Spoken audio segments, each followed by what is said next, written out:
Cek cek. Assalamualaikum warahmatullahi wabarakatuh. Waalaikumsalam warahmatullahi wabarakatuh. Selamat pagi, salam sejahtera untuk kita semua. Rekan-rekan atau panggilannya biasanya kakak ya, Mas Dan. Sobat pustaka, Sobat pustaka, untuk siap-siap. sobat baca juga boleh. Siap-siap. Selamat pagi, sobat baca sekalian. Ketemu lagi dengan saya, Ilham, dalam acara Ngobras.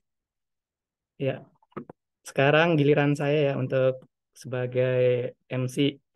Giliran antara pustakawan satu unit dengan unit yang lain digilir nih sama Mas Dani nih sebagai informasi. Siap, Kita yang siap. gilir, bukan aku. Dan sekarang saya kebagian untuk memandu jalannya acara ini. Jadi sebelumnya saya mohon maaf apabila mengenakan masker dikarenakan kondisi yang emang lagi agak batuk-batuk. Mohon maklum sobat baca sekalian. Ya, baik. Untuk membuka acara pagi hari ini, setelah saya memperkenalkan diri, perkenalkan juga narasumber kita yang akan sharing buku, salah satu buku Stoikisme, Filosofi Teras. Beliau adalah pegawai di Kanwil Dijen Bea Cukai, Sub Subbang Tim ya, Sumatera bagian timur, Mas. Benar, Mas? Ya, Sumatera bagian timur, Mas. Iya, beliau adalah Mas Taufan Darmawan. Mohon izin semuanya.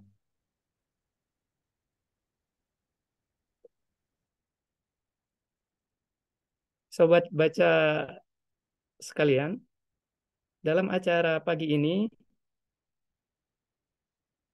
yang diinisiasi oleh Kemenkulib, pagi ini kita akan membahas buku yang berjudul Filosofi Teras seperti yang sudah saya sebutkan tadi.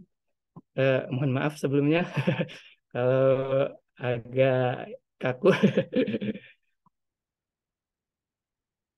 Ya, sebelum kita membahas buku tersebut, saya menyampaikan beberapa iklan ya, dan juga mengenalkan apa ini ngobras. Sobat baca Kemenkulib, ngobras adalah merupakan kegiatan storytelling atau bootcamp inisiasi Kemenku Literasi Competition KC yang nanti pengumuman lengkapnya akan disampaikan oleh Mbak Vita. Untuk ngobras sendiri ada komunitasnya, sobat baca sekalian.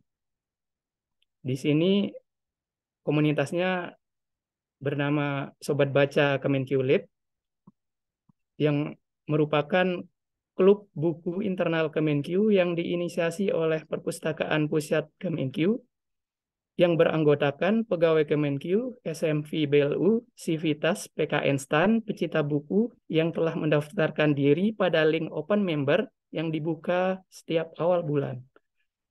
Link pendaftaran bulan ini sudah tutup, namun awal bulan depan, sobat baca sekalian bisa nih daftar lagi. Adapun per 31 Maret kemarin, jumlah anggota Sobat Baca Kemenkulib ini adalah sebanyak 108 orang.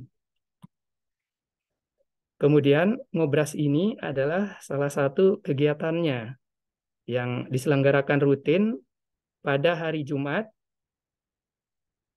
Oh iya, sekarang bukan hari Jumat ya, Kamis. Oh mungkin karena hari Jumatnya libur ya Mas Dania. Sebelum weekend lah intinya. Siap, siap. Jadi tiap hari Jumat, tiap akhir weekend, insya Allah ada ngobras nih, dipandu oleh teman-teman pustakawan dan asisten perpus. Wah, rupanya udah 5 menit nih saya mengawang-awang nggak jelas Mas Dan. Kalau begitu kita langsung saja nih mendengar sharing dari Mas Taufan Darmawan terkait tentang buku Filosofi Teras. Kepada Mas Taufan Darmawan, kami silahkan. Baik, terima kasih sebelumnya kepada Mas Ilham. Mohon izin Bapak dan Ibu Sobat Pustaka sekalian, apakah suara saya dapat didengar dengan jelas? Jelas, Mas Taufan. Oke, baiklah. Saya izin untuk share screen ya, Bapak dan Ibu sekalian. Eh,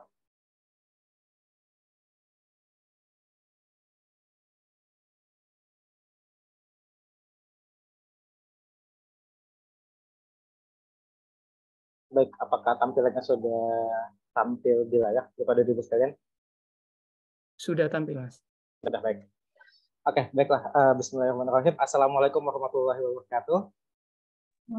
Uh, Baiklah, terima kasih sebelumnya kepada Mas Ilham dan juga para pustakawan dari Kemenku LIJ atas kesempatannya sehingga saya dapat diberikan kesempatan untuk dapat berbagi dan juga sama-sama kita belajar ya. Kali ini temanya terkait sesuatu yang mungkin terdengar agak awam ataupun agak berat terkait dengan filsafat, khususnya dari filosofi teras itu sendiri. Namun sebelumnya izinkanlah saya untuk memperkenalkan diri saya sendiri terlebih dahulu. Nama saya M. Taufan Darmawan, biasa dipanggil Taufan.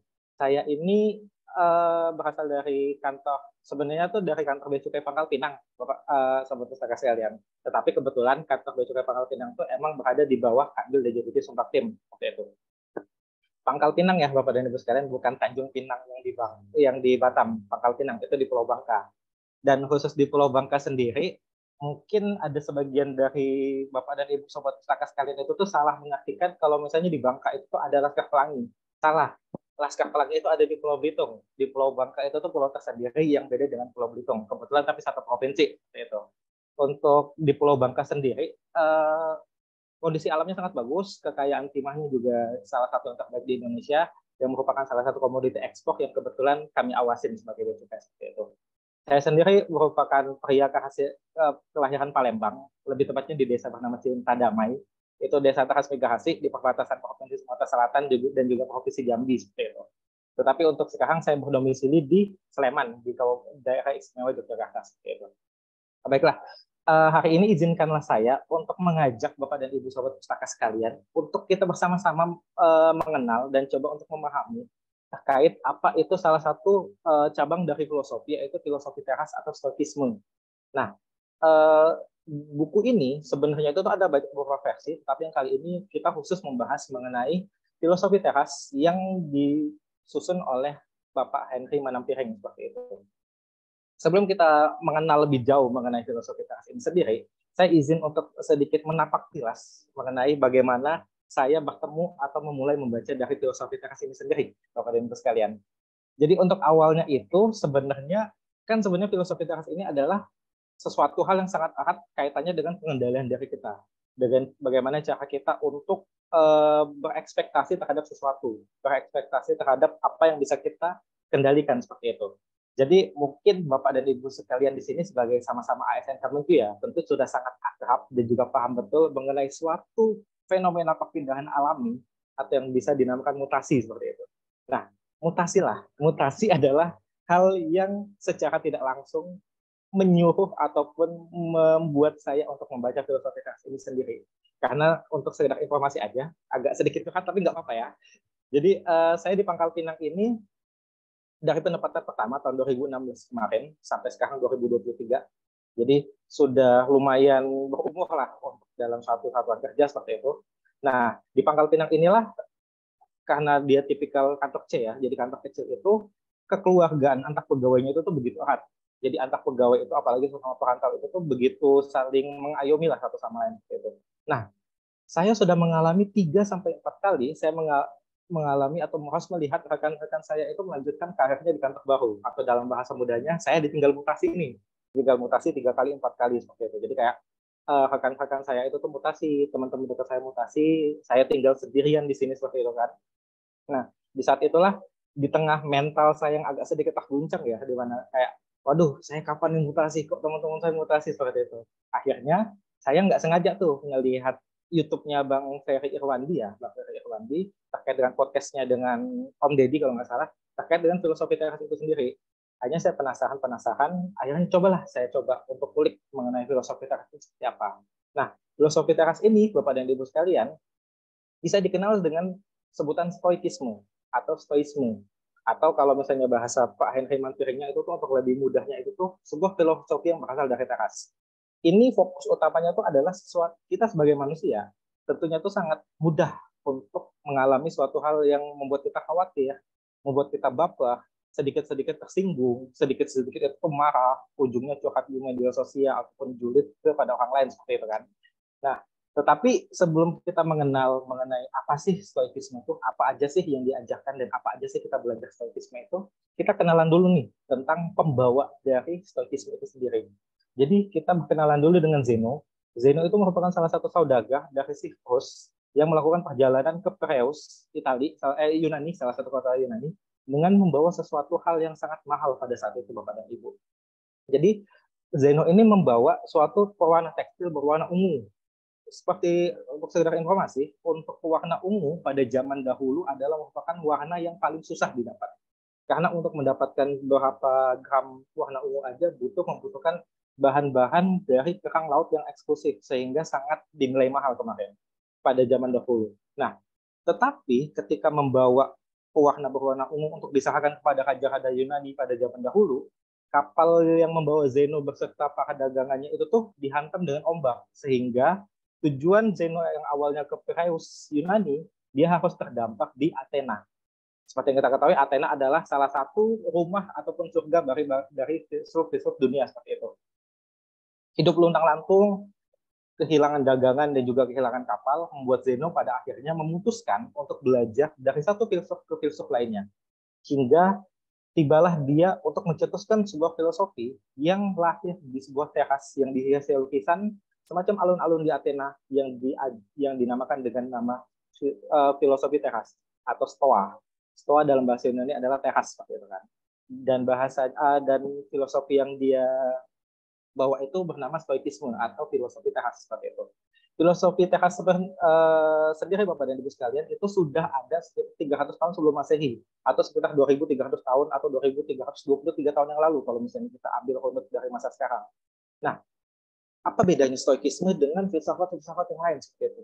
Kalau misalnya filsafat yang lain itu tuh mungkin kalau misalnya orang awam kita bilang kita belajar filsafat nih, wah pasti langsung dicap, wah kayaknya Bapak ini ateis nih, kayaknya Bapak ini garis keras nih seperti itu kan. Tapi untuk stoikisme sendiri, justru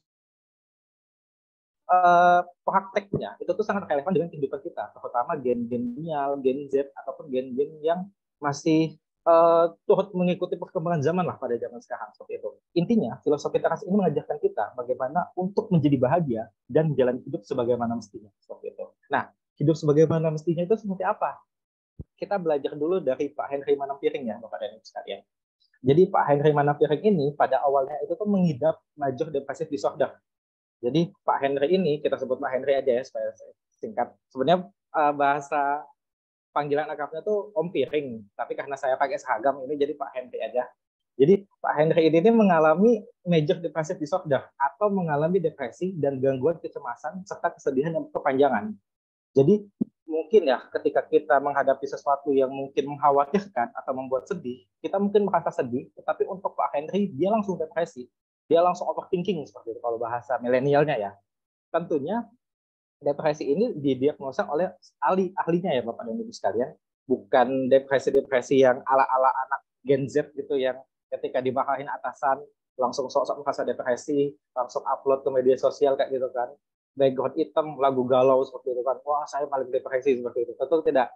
Ini sudah masuk ke ranah penyakit atau bahasa medisnya itu tuh sudah mulai masuk ke ranah gangguan kejiwaan. Tentunya untuk membuat moodnya itu semakin membaik dan membuat moodnya itu tuh tidak tambah parah, Pak Henry Manampiring ini mencoba terapi obat-obatan. Tetapi sebagaimana tentunya obat-obat keras itu tuh tentunya memiliki efek samping. Sehingga Pak Henry pun sempat menanyakan, kapan nih saya bisa berhenti dari kecanduan obat-obatan? Kapan sih saya bisa berhenti dari bergantung pada obat-obatan ini? Maka dari situlah Pak Henry menemukan buku bernama How to be a Stoic karya Massimo Filigucci. Nanti ada di paling bawah dari slide ini, dan mengajarkan terkait dengan filosofi Stoa dan juga Stoisme dalam hidup seperti itu. Sesudah membaca buku ini, Pak Henry itu merasa, wah, ini merupakan salah satu cara ampuh yang membuat pikirannya terbuka bahwa dia bisa sembuh tanpa obat. Dia bisa menjalani terapi ini tanpa obat. Berbekal dari itulah Pak Henry berpikir, apakah cuma dia yang merasakan seperti ini? Apakah cuma dia yang merasakan depresi berkepanjangan? Tetapi ketika membaca stoikisme itu, dia menjadi agak lebih tenang, dia menjadi agak lebih mengontrol dirinya. Maka dari itulah, berangkat dari hal itu, Pak Henry Manampiring membuat survei khawatir nasional pada tahun 2017 yang lalu. Survei ini dilakukan secara daring dan menjadi salah satu dasar pembuatan dari buku Filosofi Teras yang diterbitkan 2 tahun setelahnya seperti itu.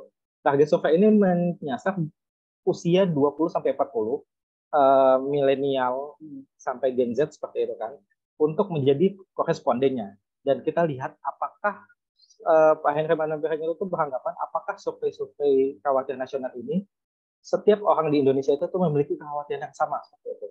Maka dari itu Pak Henry Manampiring itu membuat skala atau membuat garis besar terkait dengan kekhawatiran yang akan dicoba dinilai dari survei khawatir nasional tersebut. Jadi di sini ada 4. Yang pertama itu mengenai sekolah atau studi, kekhawatiran mengenai sekolah atau studi. Yang kedua mengenai relationship, hubungan asmara, hubungan kita sebagai orang-orang sayang seperti itu. Hubungan ketiga itu pekerjaan dan bisnis, dan juga yang keempat adalah kondisi politik dan juga sosial seperti itu. Mungkin kalau misalnya untuk Kemenkyu sendiri ya, kalau misalnya coba kita berandai-andai, kita membuat survei khawatir Kemenkyu misalnya, mungkin kekhawatirannya itu tuh nggak terlibat terkait sekolah, mungkin nggak terlibat terkait relationship, tapi mungkin kekhawatirannya itu tuh mencakup mutasi, mungkin mencakup jenjang karir, atau mungkin mencakup sesuatu yang lagi saya perjuangkan sekarang, yaitu terkait dengan melanjutkan pendidikan seperti itu ya. Mungkin ya seperti itu ya. Jadi setiap orang atau setiap koresponden itu memiliki kekhawatirannya masing-masing. Makanya Pak Henry Manampiring ini mencoba memetakan apakah kekhawatiran Indonesia, masyarakat Indonesia pada umumnya itu tuh berdampak sama atau tidak seperti itu. Hasilnya, Bapak dan Ibu sekalian, telah melalui 3.000 koresponden yang uniknya itu 70% korespondennya adalah perempuan. Jadi di sini kita dapat lihat bahwa perempuan itu tuh cenderung khawatir di banyak hal. Tetapi laki-laki cenderung khawatirnya itu tuh mendalam. Jadi mungkin perempuan khawatir di 10 hal, laki-laki khawatir di 2 hal, tetapi 2 hal yang laki-laki khawatirkan itu maknanya sangat dalam, bisa sangat khawatir sampai stres seperti itu. Jadi bisa kita lihat secara ringkas ya, terkait dengan hasil dari survei khawatir nasional ini, untuk kehidupan secara umum, mungkin terkait dengan hidup mereka, terkait dengan pola hidup mereka, ataupun terkait dengan bagaimana kehidupan mereka sekarang, itu 63% koresponden itu lumayan sampai dengan sangat khawatir terhadap hidupnya. Untuk pendidikan, 53% koresponden khawatir terkait dengan pendidikannya. Itu mencakup nilainya yang mungkin jelek, tidak lulus, hilang motivasi belajar, atau mungkin sampai ke biaya pendidikan. Untuk hubungan asmara, khawatirnya itu cuma 30%, hanya sepertiganya. Tetapi di sini itu terbagi menjadi 2 nih. Bagi koresponden yang sudah memiliki hubungan asmara sama yang koresponden yang belum memiliki hubungan asmara.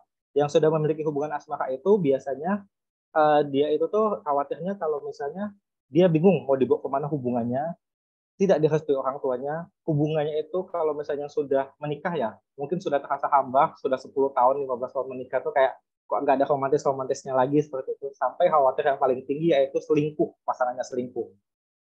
Untuk tentang karir itu ada 33% yang khawatir terkait dengan mungkin gajinya yang tidak mencukupi, performanya yang tidak memuaskan, ataupun jenjang karirnya mungkin stuck seperti itu. Tetapi beruntung untuk kita Kemenkyu sendiri ya, khusus untuk gaji sendiri insya Allah kita dicukupkan karena alhamdulillah para pimpinan itu sangat memperhatikan kesejahteraan pegawai. Seperti pepatah lama kan, gaji besar jika diiringi rasa syukur itu akan terasa lebih nikmat dibandingkan dengan gaji kecil yang tidak diiringi rasa syukur seperti itu. Lalu yang berikutnya itu tuh khawatir dan stres terkait dengan kondisi keuangan. Itu ada 53% koresponden yang khawatir mengelola keuangannya itu. Dan untungnya Kemenku LIB ini sudah melakukan ngobrol terkait dengan pengelolaan keuangan ya pada awal-awal kemarin itu. Jadi insya Allah bisa menjadi bekal kita sebagai sesama ASN Kemenku untuk dapat mengatur keuangan kita. Mungkin dengan membeli reksadana, retail, ataupun hal-hal yang bersifat jangka panjang seperti itu. Yang terakhir, selanjutnya ada 53%. Orang tua itu tuh khawatir terhadap dengan pendidikan, biaya kesehatan, dan juga biaya untuk anaknya sendiri. Tentu wajar ya, kita sebagai suatu saat mungkin saya akan menjadi orang tua ataupun rekan-rekan sobat baca di sini sudah menjadi orang tua, mungkin sedikit khawatir terkait dengan apa yang terjadi pada kondisi sekarang di mana globalisasi sangat menimbulkan efek domino ataupun efek pisau bermata dua ditambah dengan biaya pendidikan mahal, biaya serba mahal seperti itu. Tetapi Bapak dan Ibu sekalian, ada satu kekhawatiran yang nilainya itu di atas 73%, yaitu terkait dengan kondisi sosial dan politik. Kondisi sosial dan politik ini meliputi hoax, meliputi kebangkitan kaum radikal, ataupun meliputi diskriminasi rasis. Jadi yang seperti kita ketahui, 2024 tahun depan kita sudah memasuki tahun politik ya. Jadi kemungkinan kekhawatiran terkait dengan survei khawatir nasional ini akan meningkat seperti itu. Maka dari itu, tugas kita sebagai sesama ASN Kemenku, apalagi kita sebagai Kemenku baru mengalami beberapa badai terkait dengan isu-isu politik, terkait dengan isu-isu netizen. Di saat itulah kita mencoba sedikit untuk mengaplikasikan STOA ini atau filosofi teras ini untuk mencoba mengurangi rasa khawatir kita terhadap kondisi-kondisi yang ada. Baik, kita langsung mulai dari yang pertama ya, Bapak dan Ibu sekalian. Jadi untuk buku filosofi teras ini sendiri, bukunya seperti ini. Dia itu tuh terdiri dari 12 bab. 12 babnya itu tuh mencakup beberapa hal yang insya Allah tuh unik dan menarik. Jadi kalau misalnya Bapak dan Ibu sekalian itu menganggap buku filosofi ini sesuatu yang berat, sesuatu yang kalau bisa kita baca itu tuh 1 menit, 2 menit udah ngantuk seperti itu. Insya Allah nggak akan ditemuin di buku filosofi teras ini. Jadi 12 bab itu mencakup beberapa hal yang mencakup beberapa ajaran filosofi teras yang akan coba kita diskusikan di sini ya. Kita mulai dengan yang pertama, yaitu hidup selaras dengan alam. Yang materi pertama tuh langsung ala-ala yoga gitu ya. Hidup selaras dengan alam. Kita harus menyatu dengan alam seperti itu kan. Tapi tenang Bapak dan Ibu sekalian sobat baca di sini, hidup selaras dengan alam itu bukan maksudnya kita menyatu dengan alam, bukan harus kita berdamai dengan alam ala-ala filsuf pada zaman Yunani kuno, enggak seperti itu. Tetapi di sini ada kutipan bahwa hidup selaras dengan alam itu adalah bisa berarti seperti ini. Tidak ada peristiwa yang betul-betul kebetulan. Atau dengan kata lain, sesuatu yang sudah terjadi di masa lalu dan sedang terjadi pada detik ini dan juga adalah hal yang tidak dapat terhindarkan karena merupakan mata rantai dari peristiwa-peristiwa sebelumnya. Maksudnya seperti apa tuh? Jadi hidup selaras dengan alam itu bagaimana cara kita untuk dapat mengedepankan nalar kita, untuk dapat mengedepankan pikiran rasional kita, sebagaimana kita diberikan nalar dan juga akal ya, yang membedakan kita dari makhluk yang lain. Kita adalah makhluk sempurna yang terdiri dari akal dan juga nalar. Bagaimana cara kita untuk dapat berdil atau berdamai dengan peristiwa-peristiwa alam atau peristiwa-peristiwa alam yang sedang terjadi seperti itu. Contoh nyatanya misalnya seperti ini. Ketika kita mendapatkan postingan ataupun kita menemukan postingan dari netizen yang sangat bersifat provokatif, yang sangat mencederai kita sebagai Kemenku seperti itu. Tentunya respon pertama kita adalah satu, kita mungkin akan terprovokasi. Lalu kita marah-marah di kolom komentar. Lalu kita menyebarkan tuh, wah ini loh ada akun yang post kayak gini, padahal nggak benar. Langsung kita post di akun kantor, langsung kita post di akun angkatan itu, tanpa kita sortir lagi. Nah, apa yang kita lakukan tadi, itu adalah sesuatu yang tidak dibenarkan dalam pembelajaran stoikisme Bapak dan Ibu sekalian. Karena itu hanya mengikuti hawa nafsu kita, itu tidak mengikuti penalaran kita. Apa yang dimaksud dengan penalaran ataupun apa yang dimaksud dengan hidup selaras dengan alam, kita harus tahu, kita harus paham dulu bahwa apa yang sudah terjadi dengan kita pada kita sekarang, atau dalam hal ini, apa yang terjadi dengan akun yang melakukan provokasi terhadap postingan itu sudah ditakdirkan, itu sudah terjadi sesuai dengan runtutan peristiwa alam. Mungkin peristiwa alam runtutannya itu mungkin seperti ini. Mungkin ketika ada postingan yang bersifat provokatif, itu merupakan buah ataupun hasil dari kelalaian kita sebagai pegawai ataupun miskomunikasi kita sebagai pegawai dari apa-apa yang sudah kita lakukan di masa lalu. sehingga muncullah postingan bersifat provokatif.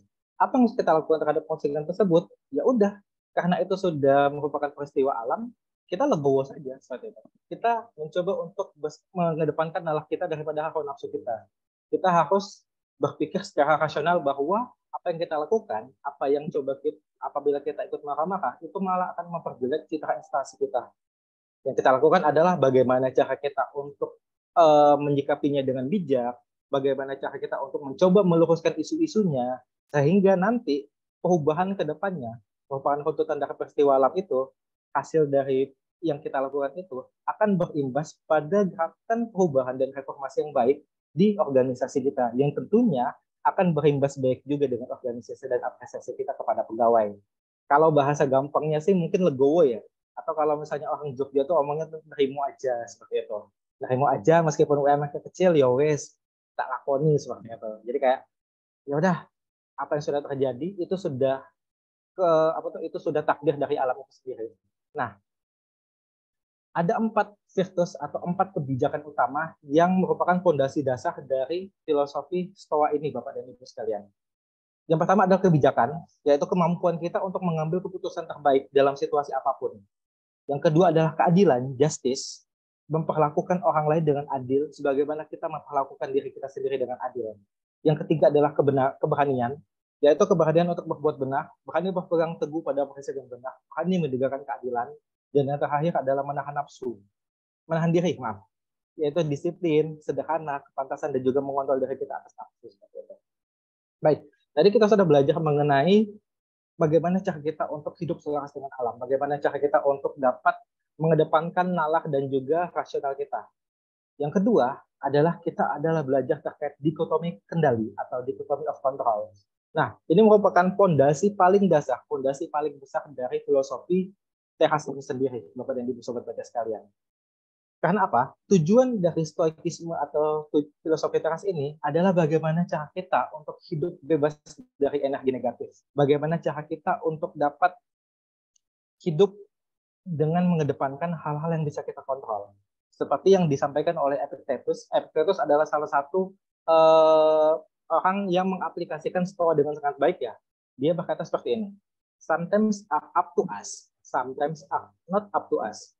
Ada hal-hal yang dibawa kendali kita, ada hal-hal juga yang tidak dibawa kendali kita. Nah, stoikisme itu mengajarkan kita bahwa kebahagiaan sejati hanya bisa datang dari sesuatu yang bisa kita kontrol.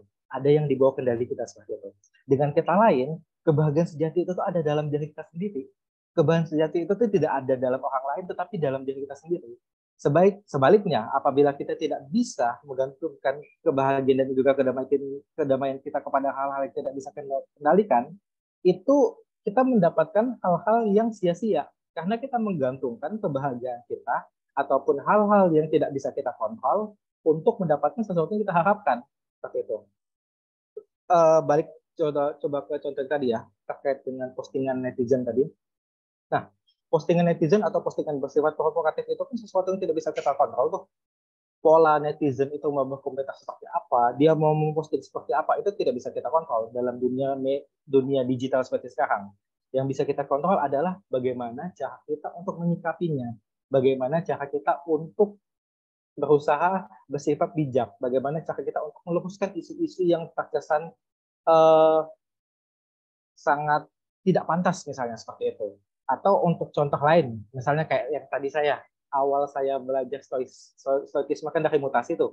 Ketika kita sudah mengupayakan hal yang sudah maksimal, kita sudah bekerja dengan baik, kita sudah memberikan yang terbaik untuk instansi seperti itu. Tetapi apabila takdir berkata tidak, takdir berkata kamu belum saatnya mutasi, ya kita bisa apa seperti itu.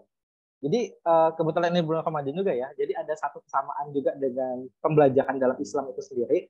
Bagaimana cara kita mengaplikasikan ikhtiar dan juga tawakal. Kita sudah berikhtiar, sesuatu yang bisa kita usahakan. Kita juga menyerahkan ketawakalan itu kepada alam, atau dalam hal ini zat yang pemilik alam itu sendiri, sesuatu yang tidak bisa kita kontrol. Dan nanti hasilnya, apapun yang terjadi, apapun yang sudah kita lakukan, itulah yang kita terima. Kita harus bersifat qanaah, menerima dengan sepenuh hati, menerima dengan lapang dada, dan terus berprasangka baik kepada pemilik alam. Seperti itu. Karena Jika kita telah mengerahkan seluruh upaya kita sebaik-baiknya dalam hal yang sudah bisa kita kendalikan, maka itu sudah cukup.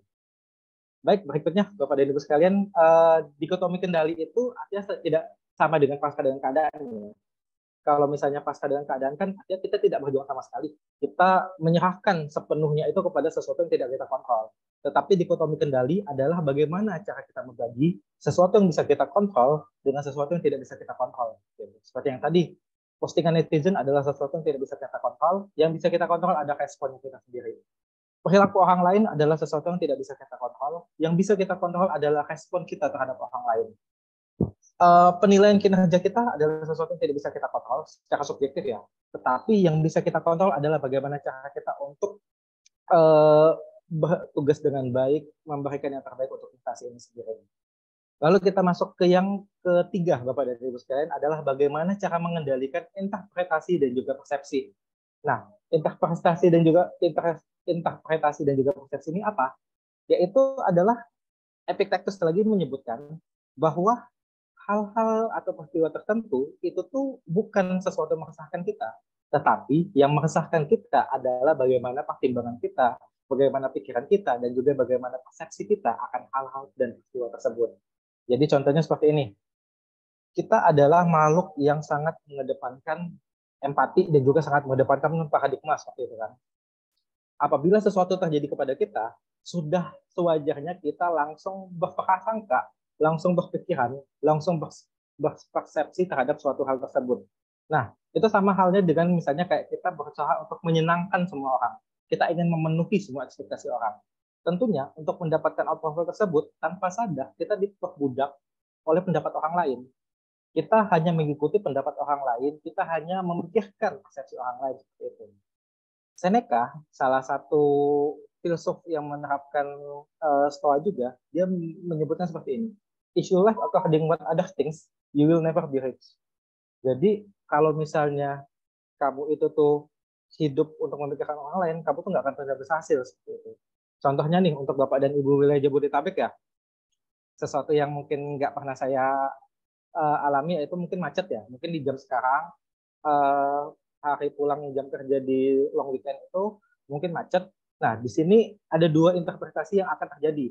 Apabila interpretasinya langsung spontan, itu kita hanya akan merasakan emosi negatif karena kita merasa, wah ini hanya buang-buang waktu karena macet. Sedangkan kalau misalnya kita menginterpretasikan dengan rasional, kita dapat mengisinya dengan sesuatu yang bermanfaat. Kita dapat melakukan husnuzon terhadap sesuatu hal yang dirasa itu tuh tidak baik bagi kita seperti itu. Dan yang berikutnya itu adalah premeditation malahum. Ini bukan mantra Harry Potter ya Bapak dan Ibu sekalian, tapi ini bagaimana cara kita untuk dapat mempersiapkan diri kita untuk stigma-stigma negatif. Jadi untuk Bapak dan Ibu sekalian, mungkin ada beberapa Bapak dan Ibu sekalian di sini yang setiap paginya itu tuh memikirkan atau memplan sesuatu yang akan dilakukan pada hari-hari berikutnya seperti itu kan. Nah, di sini nanti Bapak dan Ibu sekalian itu berusahalah untuk menyelipkan atau menyisipkan hal-hal buruk yang akan terjadi. Karena ketika hal-hal buruk ini terjadi, akan sesuatu plan yang sudah kita laksanakan, tentunya itu akan merusak ataupun merusak mood kita. Tetapi apabila kita sudah mempersiapkan diri untuk sesuatu yang buruk terjadi, mental kita sudah siap terlebih dahulu. Kita sudah berusaha untuk menyiapkan hal-hal yang buruk terjadi seperti itu. Seperti yang dikatakan Seneca di sini, we suffer more in imagination than in reality seperti itu. Ini selaras dengan apa yang akan kita bahas berikutnya mengenai latihan menderita. Kita di sini orang yang akan kesusahan yang datang terus-menerus akan mengubahkah? Karena mereka yang selalu banyak pada akhirnya akan selalu dikuatkan olehnya. What doesn't kill you make you stronger. Jadi kita harus mempersiapkan diri. Stoa ini mengajarkan kita untuk mempersiapkan diri untuk segala hal yang bersikap di luar kendali kita, yang bersikapnya itu menyedihkan, seperti musibah, kehilangan, dan juga hal-hal yang lainnya seperti itu. Izin Mas Taufan mungkin sekitar 5 menit lagi ya Mas. Oke, baik Mas. Siap. Lalu yang terakhir ini, bagaimana sih cara kita untuk menghadapi itu semua? Ada metode STAR Bapak dan Ibu sekalian. Ini bukan situation, task, action, dan result ya, tetapi bagaimana cara kita untuk stop ketika kita menghadapi sesuatu yang di luar kendali kita harus stop, kita harus berhenti dulu, kita harus memikirkannya baik-baik, kita harus menilai matang-matang, baru kita memberikan respon seperti itu. Dan dua terakhir, yaitu bagaimana cara kita menjadi orang tua, itu juga diajarkan di stoikisme ini. Bagaimana cara kita untuk mengimplikasikan filosofi-filosofi stoa kepada anak-anak kita, dan juga bagaimana cara kita menghadapi kematian. Ending dari setiap manusia adalah bagaimana cara kita menghadapi kematian, di mana stoa ini selalu beranggapan dan selalu berpendapat bahwa kehidupan yang baik adalah kehidupan yang bermanfaat. Tidak peduli panjang atau pendeknya itu, selama hidupnya bermanfaat, itulah kehidupan yang sebenar-benarnya. Jadi tadi, seperti yang saya sudah sampaikan, bahwa penerapan aplikasi stoa ini sebenarnya agak berbeda juga dengan penerapan hukum-hukum dalam Islam ya, seperti ikhtiar, tawakal, qanaah, dan juga husnuzon. Ini tadi yang sudah kita pelajari terkait dengan filosofi teras, terkait dengan kita mulai dulu dengan hidup selaras dengan alam, lingkungan sekitar, kita mengendalikan dikotomi kendali kita, mengendalikan interpretasi kita, melatih imunisasi mental dan juga penderitaan kita, melatih bagaimana cara kita berhadapan dengan orang lain, pada akhirnya kita menjadi orang tua, dan juga pada akhirnya kita memaknai kematian, kembali kepada pemilik alam. Gitu. Hanya ada satu jalan menuju kebahagiaan, yaitu berarti mengkhawatirkan hal-hal yang berada di luar kendali kita.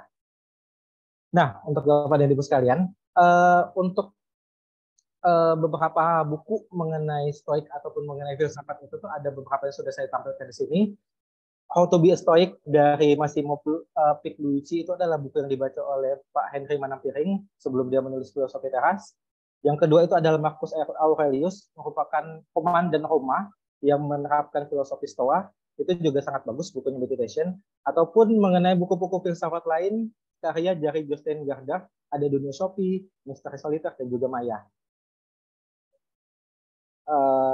Mungkin sekian Bapak dan Ibu sekalian atas penyampaian saya mengenai stoikisme. Mari berhubung dan juga mari bersilaturahmi dengan saya di Instagram, ada saya MT Darmawan, ataupun di Twitter @museumd, karena kebetulan saya juga sangat menyukai atau mendalami dunia museum seperti itu. Mungkin sekian yang dapat saya sampaikan, lebih dan kurangnya saya mohon maaf. Saya kembalikan kepada Mas Ilham. Terima kasih. Wassalamualaikum warahmatullahi wabarakatuh. Waalaikumsalam warahmatullahi wabarakatuh. Terima kasih sharingnya Mas Taufan, super sekali, menarik sekali ya Mas. Jadi statement berhenti mengkhawatirkan hal-hal di luar kendali, sangat menginspirasi sekali. Kemudian acara selanjutnya akan dilanjutkan dengan diskusi dan ada sesi tanya jawab mungkin. Ada sobat baca yang mau bertanya terkait topik kita pada pagi ini, stoikisme. Silahkan, bisa raise hand atau di kolom chat bisa bertanya, silahkan.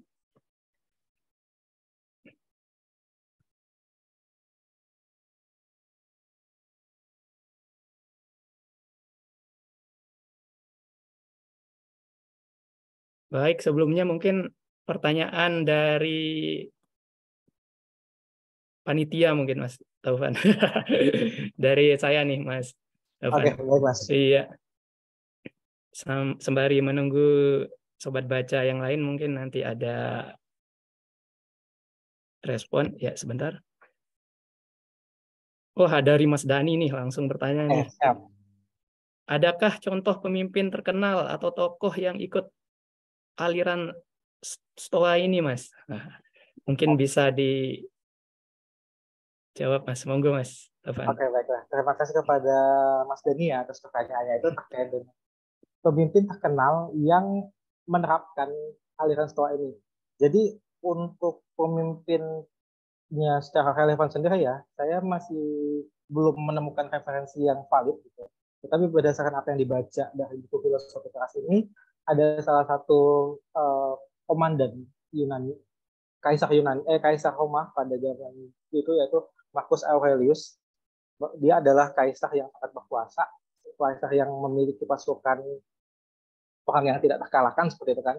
Tetapi dia juga dibalik sifat kebengisannya di medan perang, dia juga ikut mengaplikasikan sikap stoa ini, sikap rendah hati, sikap menerima ini seperti itu. Jadi kalau misalnya nanti mungkin sobat baca kemudian ini dikenal atau melihat pemimpin-pemimpin yang mengedepankan sifat nerimo, sifat waras, sifat apa itu, sifat nerimo, sifat yang sangat legowo seperti itu. Nah, mungkin dia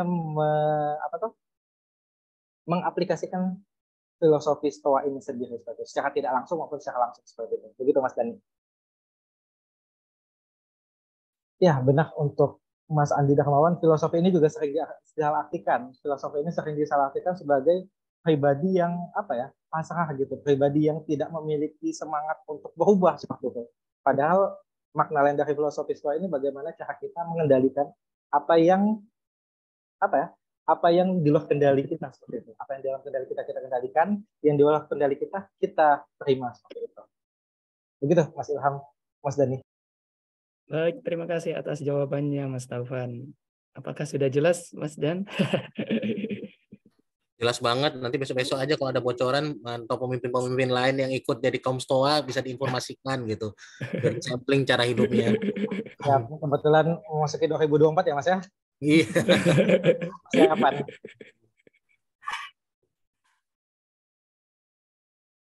Ada pertanyaan juga nih dari Ibu Diana nih. Mirip-mirip dengan konsep demotivasi kah ini Mas? Atau gimana Mas? Sebenarnya untuk demotivasi sendiri itu kan kalau biasanya kita bisa artikan secara harfiah, demotivasi kan adalah bagaimana cara kita untuk kehilangan atau kekurangan sesuatu untuk mendorong kita ke arah yang lebih baik seperti itu kan.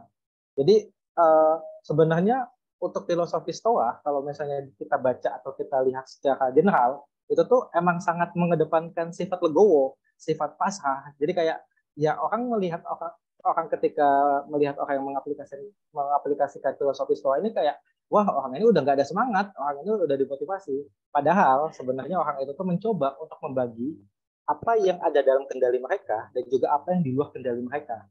Jadi untuk yang di luar kendali mereka mempersiapkan untuk kemungkinan-kemungkinan terburuk nih.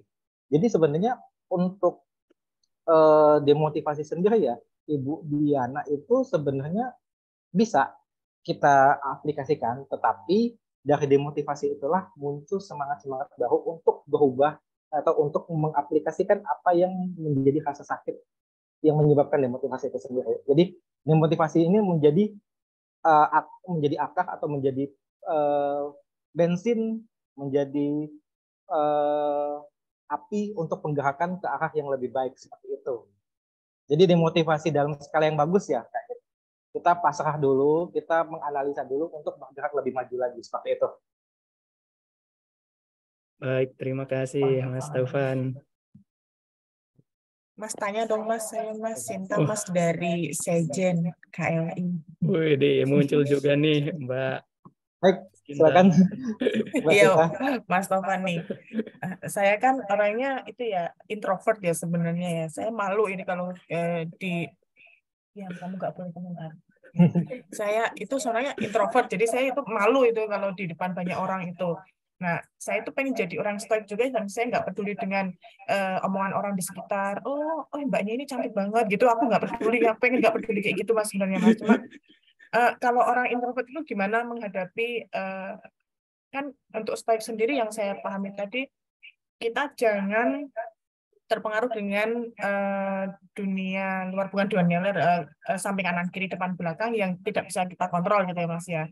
Nah pokoknya yang di luar kontrol kita itu nggak usah dipeduliin, yang penting apa yang dalam kontrol kita aja mari kita kekepin gitu. Yang penting di luar kita udah nggak usah peduli aja gitu lah ya.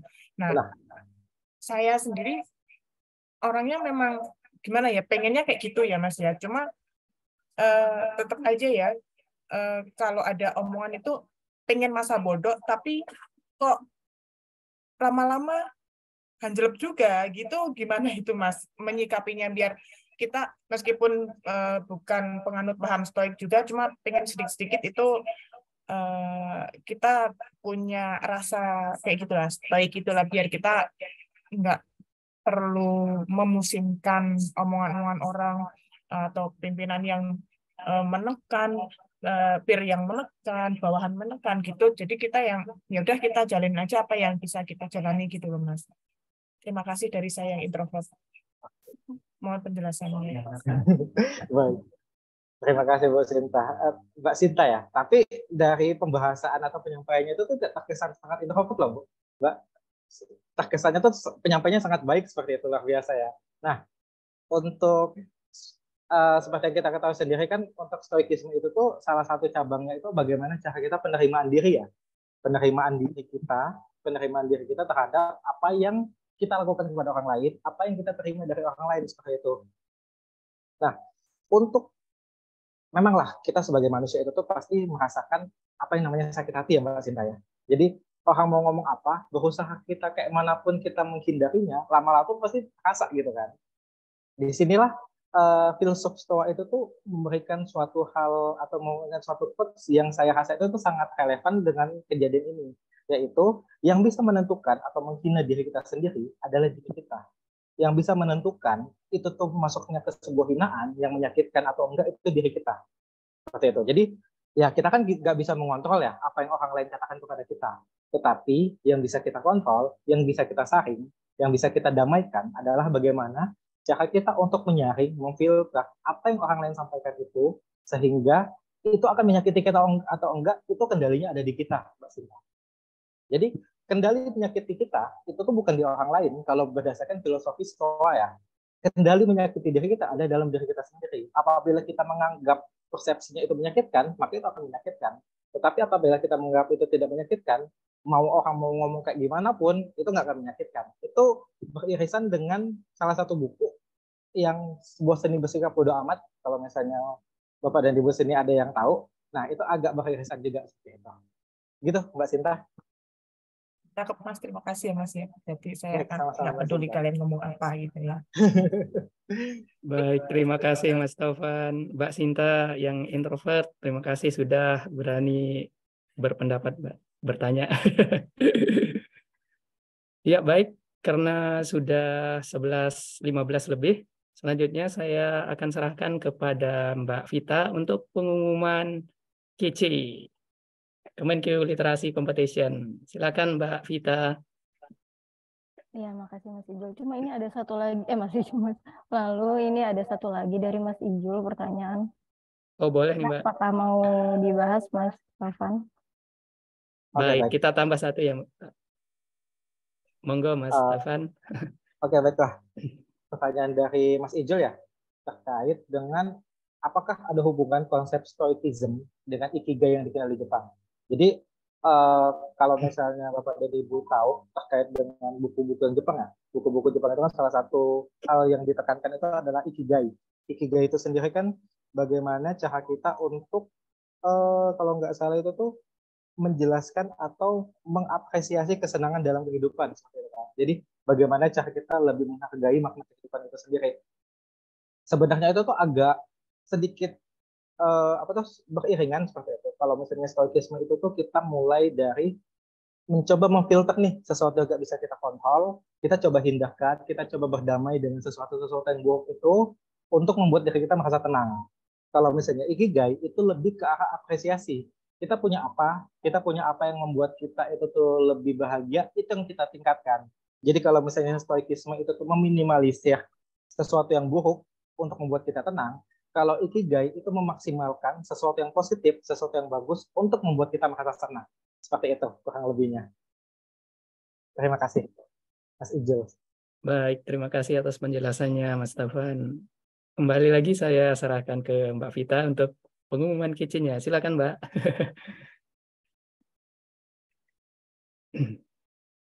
Masih mute, Mbak. Ya. Terima kasih Mas Lalu atau Mas Ilham. Mungkin teman-teman di sini sebagian ada yang sudah familiar ya dengan Kemenkeu Literasi Competition yang tahun lalu kita selenggarakan. Tahun lalu itu judulnya 3 Minutes Reels atau TikTok resensi buku. Nah, kalau untuk tahun ini seperti apa? Nanti saya akan sharing.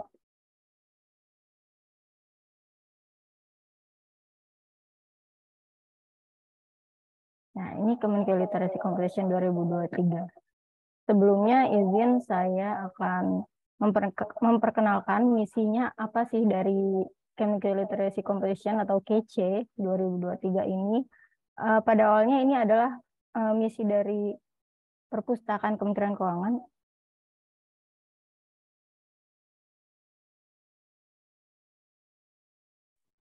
Oh ya, ini misi dari Perpustakaan Kementerian Keuangan, yaitu meningkatkan minat baca pegawai Kementerian Keuangan. Nah, salah satu caranya dengan mengadakan berbagai event terkait literasi, salah satunya yaitu Kemenkeu Literasi Competition. Nah, di Kemenkeu Literasi Competition, ini dari yang waktu tahun lalu kita selenggarakan, ternyata peminatnya lumayan banyak, sekitar 90-an orang ya. Kemudian Kemenkeu Literasi Competition ini juga selanjutnya kita ingin membentuk sebuah komunitas yang mengumpulkan semua pegawai Kemenkeu yang berminat atau hobi membaca, terus hobi di bidang literasi gitu. Nanti ke depannya mungkin akan hobi menulis juga akan kita kumpulkan. Nah, untuk sebagai langkah awal di tahun 2023 ini kita membentuk sebuah klub baca yang panggilannya kita namakan Sobat Baca Kemenkeu Lib, yaitu klub buku. Jadi baru kecil ya, bukan sebesar komunitas. Tujuannya untuk mengumpulkan dulu ini yang suka-suka buku siapa gitu, agar nanti pada saat ada KC di tahun 2023, teman-teman ini siap untuk mengikuti KC. Nah, nanti ke depannya juga kami mungkin akan membentuk duta baca Kemenkeu. Nah, selanjutnya kita overview di KC 2022 tahun lalu ya. Di KC 2022 ini ternyata peminatnya lebih banyak dari non-Kemenkeu, yaitu 60 non-Kemenkeu, sedangkan pegawai Kemenkeu hanya 38 orang. Tapi di pemenangnya, alhamdulillah pegawai Kemenkeu ini bisa menjadi pemenang utama, sebanyak 2 orang. Tapi yang lainnya masih dominan di luar Kemenkeu. Nah, bagaimana caranya agar di KC 2023 ini lebih banyak lagi peserta dan pemenang dari Kemenkeu? Nah, tentu saja kita semua ingin meningkat ya peserta, baik pemenang maupun peserta dari Kemenkeu. Nah, caranya ya itu tadi, kami membentuk klub buku dulu, yaitu Sobat Baca Kemenkeu Lib, dan mengadakan acara rutin yaitu ngobras. Jadi memang salah satu tujuan dari ngobras ini seperti bootcamp storytelling dari hasil membaca atau resensi buku. Ini yang menjadi latihan teman-teman Sobat Baca agar siap nanti menghadapi atau mengikuti KC 2023. Jadi makanya kami sangat mendorong teman-teman untuk menjadi peserta reviewer atau sharing di acara-acara ngobras gitu. Nah, ini tema KC 2023. Temanya, kalau tahun lalu hanya 3 menit, tahun ini kita tingkatkan lagi menjadi 7 menit.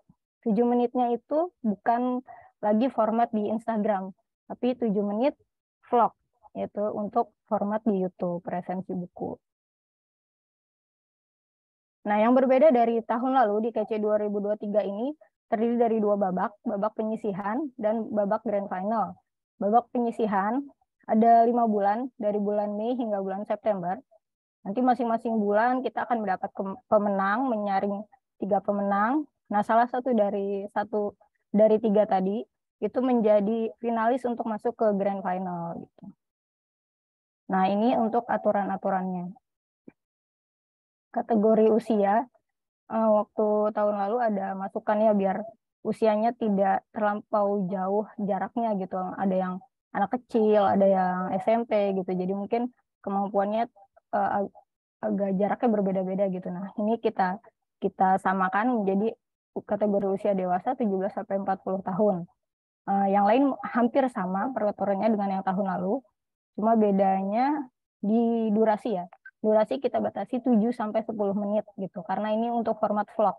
Dan karena untuk format vlog di YouTube, videonya MP4 ukurannya 1920 kali 1080 atau 16:9.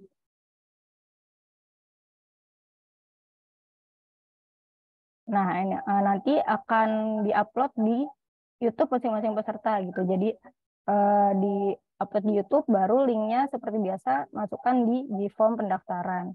Nah, untuk pemenang, sebenarnya setiap peserta bisa mengirimkan karya sebanyak-banyaknya. Tapi hanya dapat memenangkan 1 kategori pemenang utama dan 1 kategori pemenang favorit dari keseluruhan sesi. Jadi misalnya dari 5 bulan tadi, di bulan pertama sudah memenangkan kategori favorit. Nah, di bulan berikutnya dan sampai selesai itu tidak bisa memenangkan kategori favorit lagi. Tuh, nah, bagaimana tapi dia belum memenangkan kategori pemenang utama kan, jadi dia masih bisa mengikuti. Tapi harus mengincar bagaimana caranya supaya bisa memenangi kategori pemenang utama gitu. Terus ini ya, jadi hashtagnya mungkin yang agak berbeda, kece 2023 dan vlog 7 menit. Nah, ini kriterianya untuk pemenang utama ada juara 1, 2, 3. Masih sama dari kelengkapan, ide, storytelling, kualitas video dan audio. Karena tahun lalu ada yang kualitas audionya kurang bagus, videonya juga kurang bagus gitu. Yang tahun lalu pernah ikut bisa diperbaiki di tahun ini. Gitu. Kemudian untuk pemenang favorit juga seperti biasa berdasarkan jumlah likes terbanyak aja. Gitu. Jadi kalau yang punya teman-teman banyak nih belum bisa masuk ke kategori pemenang utama, bisa mengumpulkan like supaya bisa masuk menjadi pemenang favorit. Nah, ini hadiahnya yang paling ditunggu-tunggu karena kita lama videonya 2 kali lipat. Jadi pemenang utama pun hadiahnya hampir 2 kali lipat ya.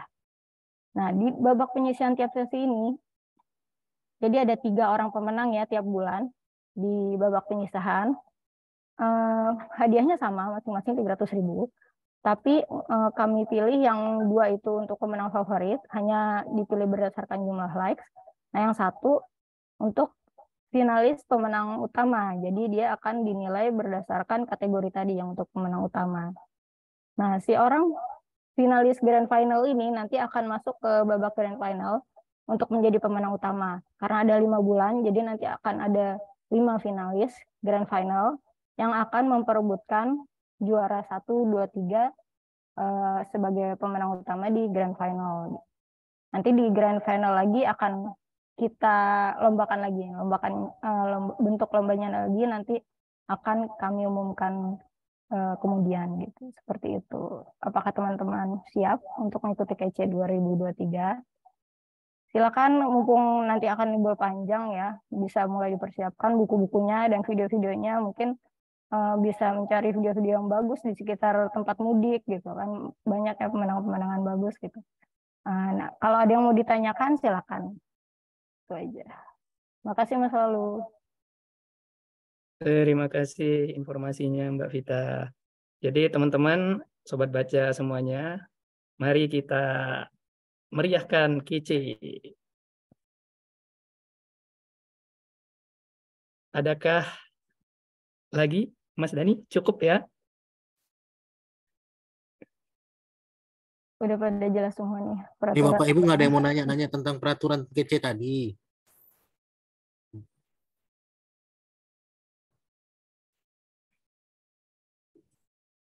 Silakan Bapak Ibu, sobat baca sekalian, ada yang belum jelas terkait KC?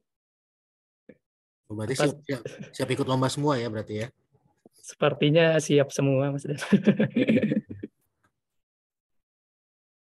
Baik, kalau tidak ada lagi, kita cukupkan sampai di sini ngobras siang ini, karena sudah hampir setengah 12 ya. Terima kasih atas partisipasi sobat baca semuanya. Kita akan bertemu pada episode ngobras selanjutnya. Habis lebaran ya. Habis lebaran ya. Siap. Terima kasih semuanya. Terima kasih Mas Taufan. Terima kasih panitia. panitia. Terima kasih. Ini.